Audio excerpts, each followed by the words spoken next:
तर छगन भुजबळांनी कुणाचीही भेट घेतली नाही असं पंकज भुजबळांनी म्हटलंय। समता परिषदेच्या बैठकीत सरकारमधून बाहेर पडण्याची चर्चा झाली नाही। छगन भुजबळांचे पुत्र पंकज भुजबळ यांनी ही प्रतिक्रिया दिली आहे। छगन भुजबळ नाराज नाहीत, त्यांनी फक्त भूमिका स्पष्ट केली असल्याचंही त्यांनी म्हटलंय। रांगे पाटलांचं म्हणणं आहे की सरकार पुरस्कृत आंदोलन केलं जात आहे, अशा पद्धतीचा आरोप केला जातो। हे जे आहे काही कोणी पुरस्कृत नव्हे, तर आपण बघितलं असेल की हे वेगवेगळ्या ठिकाणी सुद्धा जे आहेत अशा पद्धतीचे उपोषणं जे आहे राज्यामध्ये चालू आहेत।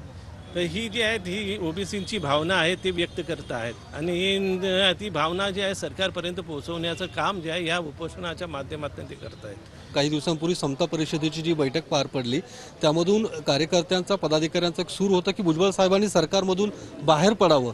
तसं काही भविष्यात होणार आहे? भुजबळ साहेब बाहेर पडतील आणि कुठे दुसऱ्या पक्षामध्ये सहभागी? असं कोणी कुठे म्हटलेलं किंवा भुजबळ साहेबांनी इंटरव्ह्यू देताना सुद्धा त्या संदर्भात काही म्हटलं नाही। त्यांनी काय सांगितलं की काय चर्चा झाली तर जे आहे जी जनगणना जे आहे ही झाली पाहिजे, तर ते नाराजी व्यक्त करतायत भुजबळ साहेब। आणि दुसरीकडे जे काल चर्चा होती की ठाकरे गटातल्या काही लोकांशी त्यांच्या भेटीगाठी झाल्यात आणि ठाकरे गटात भुजबळ साहेब जातील अशा पद्धतीच्या चर्चा या राजकीय वर्तुळात आहेत। काय नेमकं?